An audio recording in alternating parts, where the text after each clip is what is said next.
fruto en abundancia. Y debajo del mar había figuras de calabazas que lo circundaban, 10 en cada codo alrededor, eran 2 hileras de calabazas fundidas juntamente con el mar. Segundo libro de Crónicas 4:3. Continuando con la descripción del mar de bronce, el cronista nos habla de unas figuras fundidas bajo el borde, en todo alrededor en 2 hileras de 10 unidades por cada tramo de metro y medio. Si estamos leyendo en Reina Valera, encontraremos que nos habla de calabazas, sin embargo resulta muy curioso cómo prácticamente el resto de versiones y traducciones omiten esta forma, y la presentan como algo similar a bueyes, becerros o toros. Ante este conflicto circunstancial, podemos apoyar el texto en su relato paralelo del primer libro de Reyes, conformando así su forma. Y rodeaban aquel mar por debajo de su borde alrededor unas bolas como calabazas, 10 en cada codo, que ceñían el mar alrededor en 2 filas, las cuales habían sido fundidas cuando el mar fue fundido. Primer libro de Reyes 7:24. Por lo que podemos entender que efectivamente el cronista quiso referirse a este tipo de fruto, y no a susodichos animales. Cierta calabaza no era como el fruto que conocemos con este nombre, el cual es grande y de formas arqueadas alrededor, sino una fruta más pequeña y redonda en su totalidad, similar a una naranja, en su redondez, que era un fruto ya mencionado con anterioridad en tiempos de Eliseo. Y salió uno al campo a recoger hierbas, y halló una como parra montés, y de ella llenó su falda de calabazas silvestres, y volvió, y las cortó en la olla del potaje, pues no sabía lo que era. Segundo libro de Reyes 4:39. En este caso, las calabazas que recogieron resultaron ser venenosas, por lo que Eliseo sanó el potaje milagrosamente, esparciendo harina en el guisado. Así podemos entender que de este fruto mencionado existían 2 clases que se podían confundir la una con la otra, la dañina y la comestible.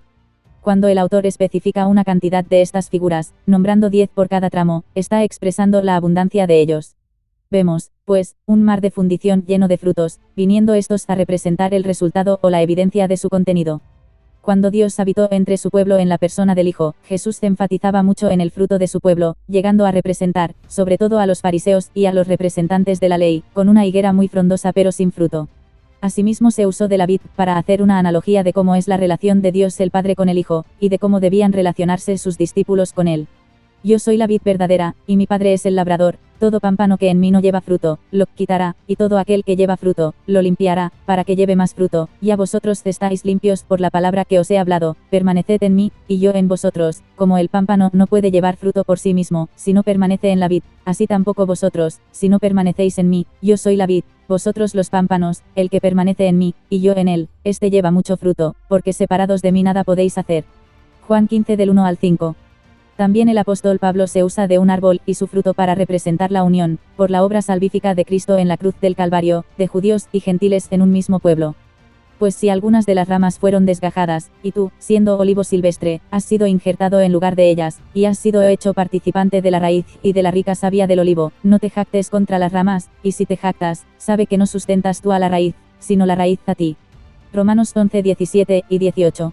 Se comprende que las ramas del olivo silvestre son los gentiles que, al ser injertados a Cristo por la acción del Espíritu Santo, manifiestan un fruto bueno, ya no conforme al olivo silvestre, al cual perteneció antes de su rescate, sino conforme a la savia del buen olivo, la cual es el Espíritu Santo, dando un fruto bueno y abundante afín al carácter de Cristo. La productividad, como leímos del Señor, va a depender directamente de la relación del creyente para con Él. Y, aunque se busca que el fruto sea cada vez más abundante, este puede ser como esas calabazas silvestres que se usaron en el potaje, que no eran buenas. Pero Dios en su misericordia, y por el lavamiento, y la regeneración en su Espíritu Santo, sana el fruto haciéndolo bueno conforme a la voluntad de Dios, de todo aquel que cree en el Señor Jesucristo, y deja que el agua viva del Espíritu llene y transforme su vida. Y este es el fruto del Espíritu, listado que presenta Pablo a los de Galacia, en contraste con las obras de la carne, a fin de confrontar a los cristianos que se habían desviado de la fe, abrazando las costumbres religiosas y las obras de la ley. Mas el fruto del Espíritu es amor, gozo, paz, paciencia, benignidad, bondad, fe, mansedumbre, templanza, contra tales cosas no hay ley. Gálatas 5, 22 y 23.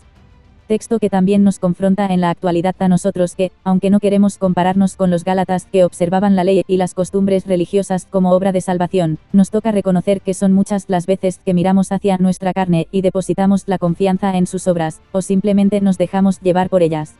Y he aquí el recordatorio de las obras de la carne.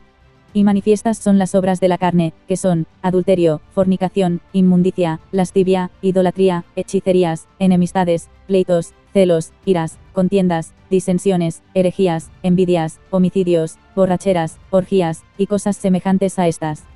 Gálatas 5 del 19 al 21a. Claro que, aunque negáremos rotundamente estar practicando dichos pecados conscientemente, los celos, las iras y las enemistades, o incluso las envidias, y hasta la idolatría, son pecados muy comunes en todo creyente que lleva una vida devocional nula o vaga, y se deja llevar por su propio parecer en su diario vivir.